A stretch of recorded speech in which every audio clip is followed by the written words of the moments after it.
Hi, and welcome to Screens in Focus podcast, where we share and connect as we spotlight our favorite shows and movies. I'm Brooke.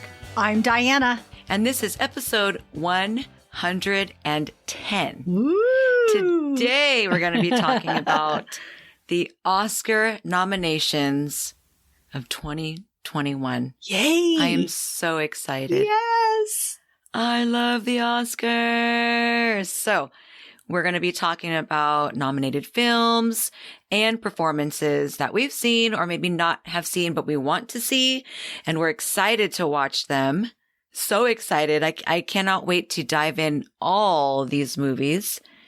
But before we do that, how are you, Diana? I'm great, Brooke. I'm delighted. I'm exhilarated. Yay! I just love the Oscars. And so I have been looking forward to our podcast today.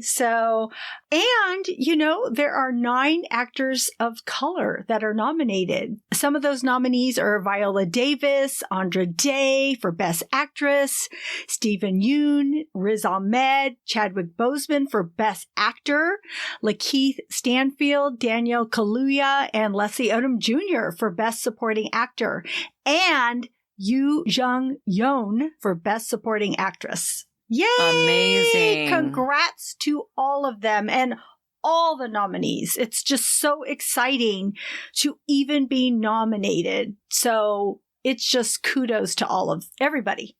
I'm so excited. That I just can't hide it.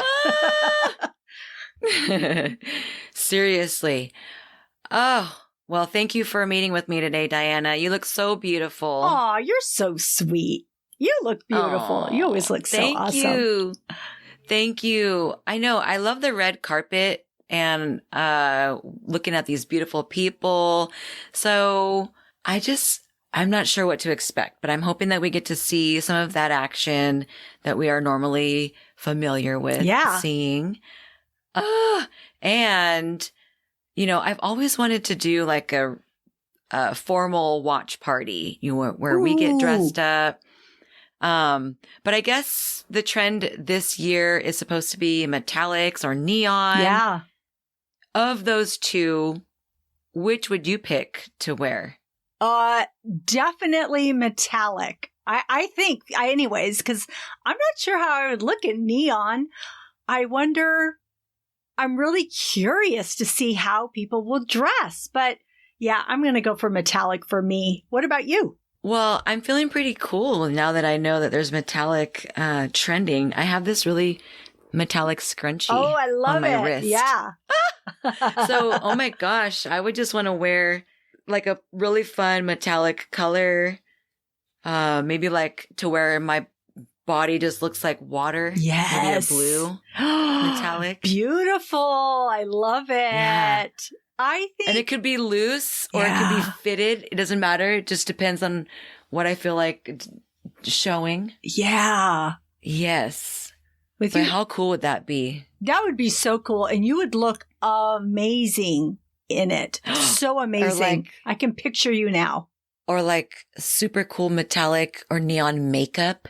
What if it was like we're metallic or we're neon and then we could do fun pop of neon makeup? Whoa. Yes.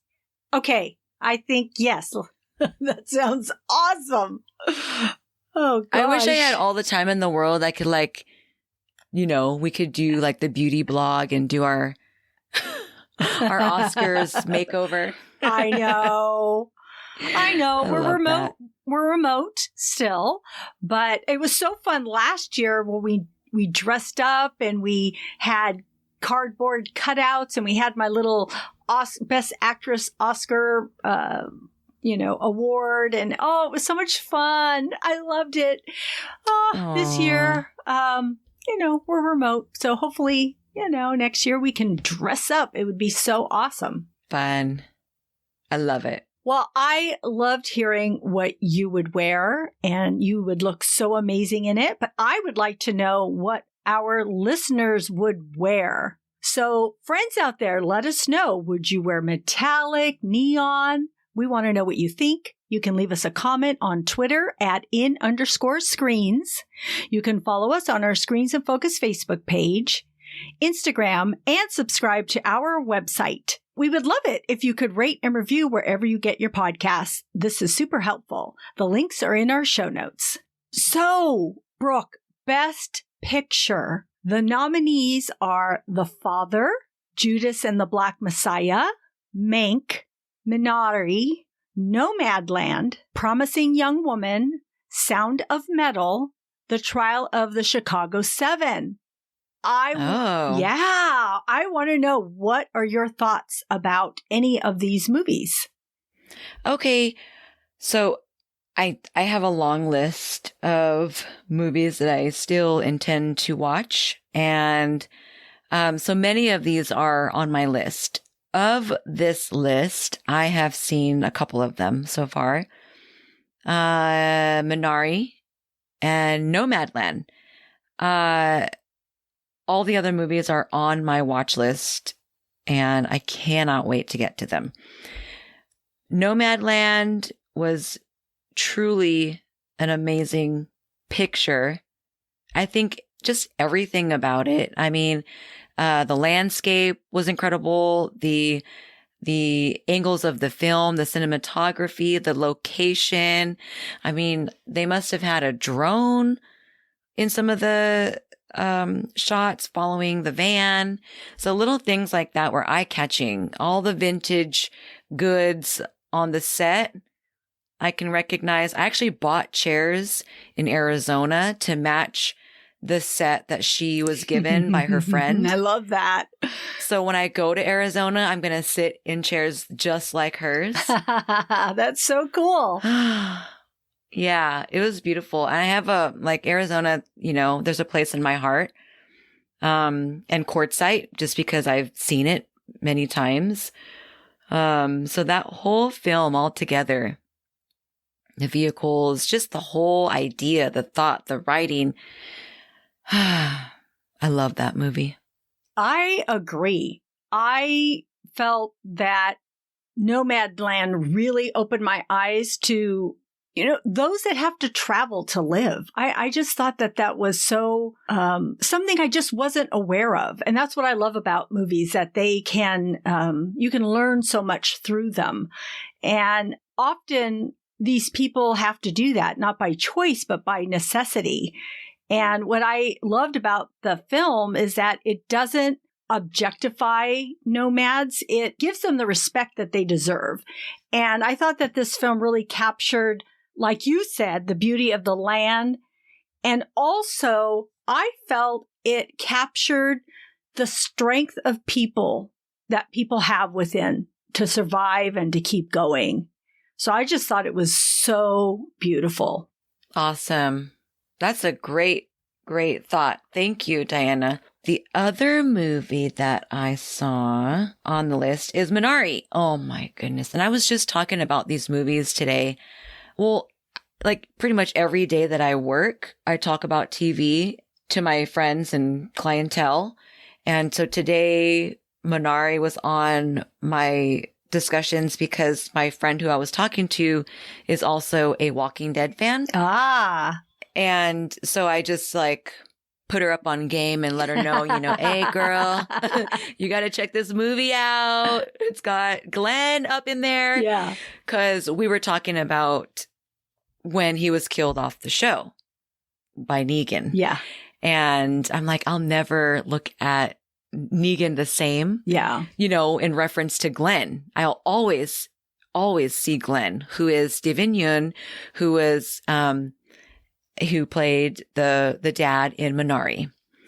And that film, Minari, was so beautiful. Again, we have landscape of the United States, or I'm assuming that they filmed on United States. It was about an American dream. And so to be able to see a true meaning of the American dream through the eyes and body of people, to just be put in their shoes through a film, it just felt so brand new to me. because I know nothing about that life, but I know something of it now through these immigrants, this family.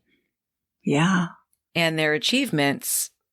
And oh my gosh, the stress and the comedy and just the like everyday life, just putting yourself, bringing all that into their life, you know, because we have our own lives that we live, but to put it in that perspective, they got me. Yeah. For sure. I know this movie was really amazing. For those who haven't seen it yet, it's a semi-autobiographical film about a Korean American family where the husband and wife's marriage is tested. And I mean, really tested, just like all marriages are. They have two different dreams, and it's a struggle when you have a husband and a wife, partners that have different goals, and you have to either figure out a way, you know, to be fulfilled or to be supportive of the other person, you know. But I really liked how this examined that, and I also love that it examined multi-generational families. I thought that was just beautiful, showing, you know, the grandmother and the grandson, and the daughter too. She was so mature for her age in watching her younger brother. And so I love that, the beauty of that too. But yes, the film visually was so beautiful too. And even that neighbor, or I don't know if he was a neighbor, he was that helper. He was funny, right? I mean, he was a little bit different, a little bit odd. I loved his character. And yes, right? I mean, the fact that you put this man in there, it was not a traditional personality in this film, was just so it was just very cool, bonding. Such bonded, like like how you just perfectly tied, like you said it perfectly, they just tied it in there, you know, like a little bond. And it was so cool to see that. I loved to see that relationship build. So it was, and when he was talking in tongues. yes He was so perfect. Yeah. I love him as an actor anyway. Yes, he is. Yeah. He's a great actor. Yeah. Mm-hmm. Cool. Yes, Minari. What else have you seen or want to see on the list? Well, I did see Judas and the Black Messiah. Oh, yeah. I really, really want to see that too. Yes, you must. It was super eye-opening. And I, again, love when I can learn about history. And I was able to learn about the Black Panthers and their very charismatic leader, Fred Hampton, and how he was betrayed by a coerced FBI informant, William O'Neill, and ultimately assassinated because of it. And this movie was extremely powerful, just amazing performances.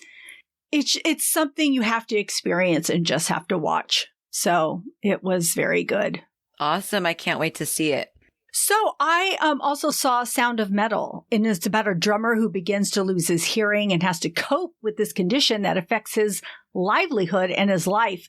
And I saw this early on, but was really moved by Riz Ahmed's performance. So this movie I would recommend for people to watch. Oh, I cannot wait to watch this movie. There's so many that I want to see. I know. All these that I'm naming are streaming.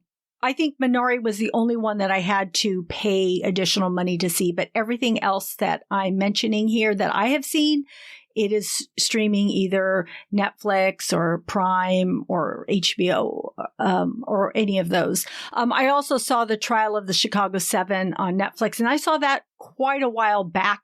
For people that don't know, this is about a group of anti-Vietnam War protesters charged with conspiracy and crossing state lines with the intention of inciting riots at the 68 Democratic National Convention in Chicago. And it's basically a clash between protesters and the federal government trying to make an example out of them. And I think one of the things that stood out to me was the judge that is shockingly highly prejudicial towards the defense. And it was like, it was so evident. It was like right in your face. It was shocking. And it was like, this happened? This really happened in history? It's a crazy movie. So, oh my gosh, I love how the trend is just like all like bringing light to all these stories so that we could learn all these things that we are able to make change. Yeah, exactly. I love it. We're advocating through film. Yes. And that's why people should take the time to watch things. Even if it's not something you would normally watch, just watch it because you will learn something. Okay, let's move into actress in a leading role. So we have Viola Davis as in Ma Rainey's Black Bottom. We have Andra Day, the United States versus Billie Holiday. Vanessa Kirby, Pieces of a Woman. Frances McDormand from Nomadland, and Carey Mulligan, Promising Young Woman. Brooke, what are your thoughts? Oh my gosh. Okay. So I've seen a few of these ones, and then everyone on every movie is on my list, to watch. So if I haven't seen it, so I've seen Andra Day, Frances McDormand, Vanessa Kirby, and, so I just need to watch Promising Young Woman and Ma Rainey's Black Bottom. Amazing actresses. Oh, goodness. This is going to be, I'd be on pins and needles. Pins and needles. I think if I were them, I probably wouldn't be able to sleep for a week leading up to this event. I know. Oh my goodness. This is tough. I felt everybody's emotions through them, which is crazy. I just watched a PBS film show on the other night, and he was interviewing Andra Day, and she talked about her role as Billie Holiday. One of the things that I remember her saying was she was like hardcore smoking cigarettes and drinking so that she could just like even get into her character, because she's a go person. She's just like, she can't sit still. And Billie Holiday was like the reverse, like completely opposite role, just chill out lady. And so she did as much as she could to achieve that persona and slow her life down, and even get the tone of her voice, that kind of like chicken, that raspy tone. Yeah. And, chain smoke for a certain amount of time, like that's dedication there, right? Frances McDormand, I feel like she just is that lady in the movie. Yeah. She convinced me fully, like the way she would smoke cigarettes and the way that she would just like her body language, the way she communicated with people of all types. I would never think twice that she was this A-list actress, as a career. Like she just fit so well in that setting. Vanessa Kirby, Pieces of a Woman. I was in labor watching her in labor. I was like, yes. I was having a baby that night. 100%. So these amazing, talented humans, just really filled my life through their film and acting. Amazing. So I hope they all get the award. The award. Yeah. For the other movies that I have not seen, you're coming up. I will be watching those movies. And so I will probably be saying the same things about those films that I could just described with these. Mm-hmm. I bet you probably watched all these movies. I've seen all but Carey Mulligan in Promising Young Woman, and I believe she is the favorite to win. So I'm like, oh my gosh, I've seen these fascinating, mesmerizing performances, and yet Carey Mulligan is supposed to be the favorite to win. I haven't seen hers yet. I cannot wait to see that movie. But I have to say, Viola Davis was transformative in her portrayal of Ma Rainey. It was like where's Viola Davis? I was like, wait, this isn't Viola Davis. This is somebody else. That's how crazy good she portrayed that. And she's just so good at anything she does. So she's just a fantastic actress. And I too, like Vanessa Kirby, she was amazing and spot on a mother giving birth. I was feeling it, and it was so good. It was so good. So if anybody ever wonders what it's like to give birth, watch the beginning of this movie, because that's what it's like. And Andra Day captured the essence of Billie Holiday, or how I would imagine it to be. And that was such a load to carry. And I thought she was magnificent.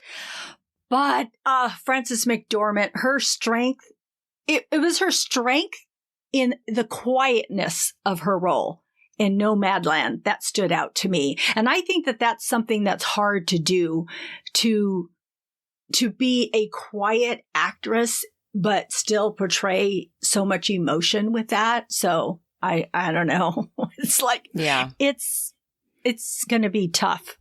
Thank you for saying that about her character, because often I hear people say, oh, it was quite depressing. Oh, it was so depressing. But you're right. She was so freaking strong. Yeah. Strong.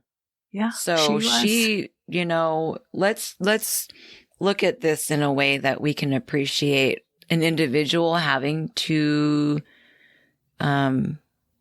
make that change in their life in order to survive. Yeah, exactly. Because if, you're a lion and you get hurt, they will just move on and migrate without you. So what are you going to do? You have to know how to take care of yourself. Yes, exactly. Okay. That's amazing. I just got all like flustered and like all giddy inside because of this category.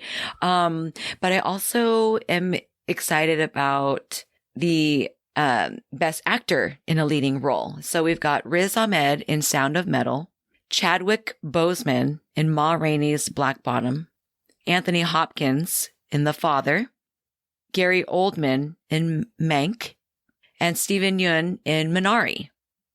And of these, oh my gosh, I know, it's crazy. Wow.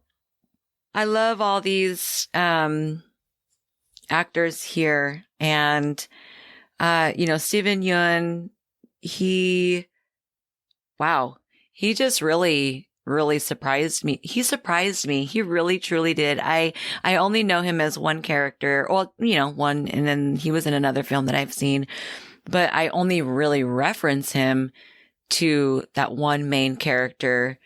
And so to see him, I was so excited to see him in this role, and it would have been so different from his previous role that I've seen.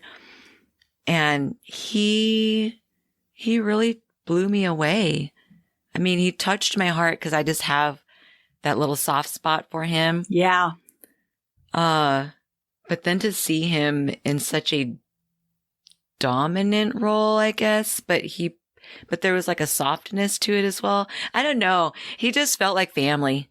Yeah. He just, like somebody in my family, like my husband or my dad or my son. Like he just was he played it so organically. Mm-hmm. And it really touched my heart. Yeah. Oh man, I got to watch it again. Can't wait to see it again. And so, I haven't seen Sound of Metal, but I know I really adore him as an actor too. And Chadwick Boseman for sure. I'm surprised that it's taken me so long to watch Ma Rainey's Black Bottom, but I think,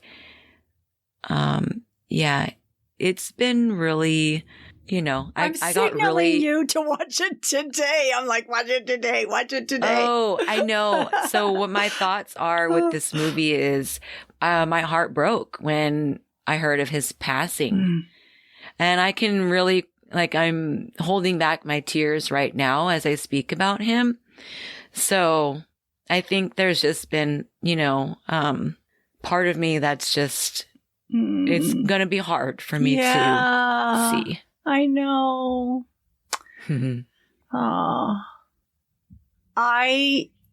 Brooke, I cannot wait for you to watch this. And I did watch it through a different lens, knowing what we know now. I want to say first, I'm very excited about Steven Yeun, Riz Ahmed, and Chadwick Boseman. Seriously, those three actors. I mean, I adore those three actors. So way before these movies, I've watched each of those people. One, because of course, Steven Yeun is in one of my favorite characters in The Walking Dead, and Riz Ahmed from The Night Of, which I loved many years ago. And I watch every time I see his name, I watch what he's in. And then, of course, Chadwick Boseman, I've been watching films that he's in. I love him. So these guys are amazing. And Steven Yeun just really captures a man striving for his dreams. And I think that's what resonated with me so much. And Riz Ahmed plays this man struggling with hearing loss that is just a quiet, textured performance on this film. And then Chadwick Boseman, he took on a persona that was mesmerizing and electrifying. And I couldn't help but think of the correlation of what he was experiencing in real life and pouring that into his performance in this movie. He honestly gives this heart-wrenching monologue about his traumatizing childhood and his outburst to God. And it was so moving. It was an amazing performance. And I would just, please, people, watch it. Watch all three of these. But Brooke, I hope that you will be able to watch Ma Rainey because it is just, it's something you have to do. You just have to. It's beautiful. Thank you, Diana. And I hope to watch the other movies too and see the other performances because I love Anthony Hopkins and Gary Oldman also. Absolutely.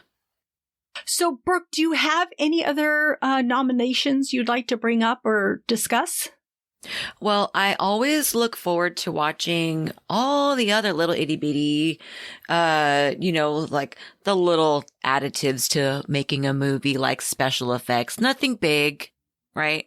I love the score. I love all the creative teams, the sound, everything. How do they do that? How they've progressed over the years, and we've learned so much at these trades, the buildings, the sets, the wardrobe, all of that. I look forward to all of these awards. Animation. Love that. I watch all these animated films. And so I like to see what is going on in their industry as well. I did get a chance to see the interview, that same PBS interview with Andra Day talking about her time playing Billie Holiday. But there was an art director who did a lot of Disney films, and she actually helped create Brave. And so for her to create and to be on these teams as a woman in this male dominant industry, to hear her story as to how she's been able to come up through the industry through Disney, which is really, really hard to do. It was, I think that all these awards are so important. And I love seeing their happy faces.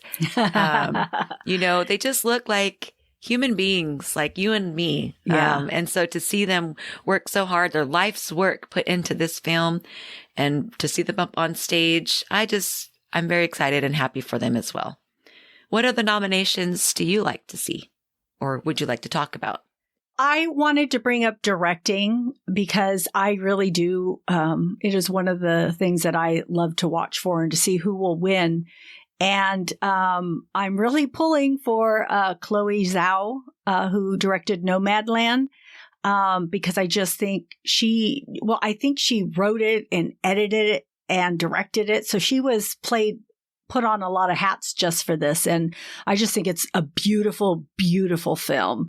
But I also wanted to bring up Lee Isaac Chung, who directed Minari, because I think he did an amazing job too. Now, I want to bring up Leslie Odom because he is up for Best Supporting Actor and Song for One Night in Miami. And we love Leslie Odom Jr. So, kind of pulling for him. And then I also want to bring up one of the best short film nominees, which is called Two Distant Strangers. It's on Netflix. It's on right now. It's 30 minutes long. It's by Trayvon Free. It's kind of a Groundhog Day style film about a young Black man who cannot escape the horrors of racism. Every change he makes doesn't change the outcome. It's hard to watch. It's extremely hard to watch, but I was really glad to watch it. He just wants to get home to his dog Jeter, but he keeps confronting racism every time he comes out of the door. And his life ends in death every single time, but he keeps reliving it day after day. And so I just think it's an important film to watch right now. So Ooh, we can't wait to watch that too. That's cool. Yeah. So, oh my gosh, Brooke, we're going to break this down into Best Actress, Best Actor, and Best Film. And we're just going to give who we hope will win. So, Brooke, for Best Actress, who is your pick? Okay, well, this is how I do things with the kids in the classrooms. Everybody's a winner, okay? Everybody gets an eraser from Miss Brooke. This is really hard. Best Actress for me. Don't do this to me. Don't do this to me. Don't do this to me. Oh, man. I'm going to go with Andres. What? I combined Francis and Andra. It's okay. You can pick whatever you want. You can pick them both if you want. It's so hard. Okay, I'm going to go with Andra Day and Billie Holiday because I really felt like she became a person of interest. She became Billie Holiday. And so to be able to do that, I think that's quite talent. And I don't think she's had a very long acting career. No. And like Gemma and I were practicing our crying and we're like trying to force out a tear. And it's so, I don't know. So yes, I'm going with Andra Day. Amazing, talented. Thank you so much for showing us your abilities. You did a phenomenal job. Okay, now you left me stumped now. Oh. Now I want to change my mind. I'm like, I don't know. I am with you. I'm totally with you. Of course, we haven't seen Promising Young Woman yet, right? We haven't seen that, but I'm tied between the two that you are too. I'm like Frances McDormand or Andra Day. Frances McDormand or Andra Day. I don't know. I think I'm going to go with Frances McDormand because that was just, I think, kind of my gut and who I think, but I would just be pleasantly surprised if Andra Day won also. But I'm going to go with Frances. I love Frances. Yeah. Good luck, ladies. Yeah. Best wishes. Okay, so Best Actor. Gosh. Well, I'm going to go. Oh, okay. I'm going to go with Chadwick Boseman. Yep. Well, period. I 100% agree with you. I'm sorry. I don't have hesitation you know how much I love Stephen Yeun and I adore Riz Ahmed, but I'm going Chadwick Boseman. To me is kind of just, his performance is just amazing. And he's just like, it's like he's someone else. I feel like with Riz Ahmed and Stephen Yeun, even though they're like so phenomenal, they're familiar people, where I feel like Chadwick Boseman played somebody else, different mannerisms, different, he just embodied this other person, this other body, this other movement and voice, and came out of him. And I just, I know how much we both love him as an actor, and he really truly deserves this. He's given us so many amazing performances his whole career. And we were lucky to see him, we were lucky to receive that from him. So nice. Okay, best film, Brooke. I haven't even seen, I have like a couple, I haven't even seen The Father, but I heard it was good too. Something is telling me The Father. I don't even know why. Yeah, that's kind of cool though, because you're getting a sense, a vibe, or you've heard something. That's awesome. Yeah. What about you? Well, I'm going to have to go with the ones that I've seen, and I haven't seen The Father, and I may change my mind after I see The Father, but I'm going to go with Nomadland because, like I said, I think Chloe Zhao just did, it was so many things. It was not just the story, it's how she incorporated just regular people into the film. It's how she directed Frances McDormand. It's how she, the cinematography and the editing and the quietness and just giving the respect to all these nomads. So I hope that film will win. So cool. I love your thoughts. Thank you, Brooke. Thank you. I love all of your thoughts, all of your insight. I was so excited as we discussed each and every point today. I really, really am. And I just feel your excitement and your vibe for this and mine too. And I'm really excited for Sunday night. Of course, our podcast is going to come out, after that, but we'll see if we've got anything right here. But the one thing I know we both have right is that we love so many performances and we love so many movies. So we hope that you will check out these movies. That's our show. Thanks for tuning in. We are grateful you tuned in, and we hope something that we said today resonated with you and gave you a chuckle, some happiness, some positivity, or inspiration. Please subscribe to our website and follow Screens in Focus, and tell a friend. We would love more members of our TV club. If you could rate and review our podcast on Apple, Stitcher, or wherever you get your podcasts, we'd appreciate it. This will help other listeners find us. Yes, thank you so much. We'll also be uploading a new episode in a couple of weeks. The next show will be on Fear the Walking Dead, along with other TV and movie recommendations. You can find our website listed in our show notes. We'll see you next time. Bye. Bye.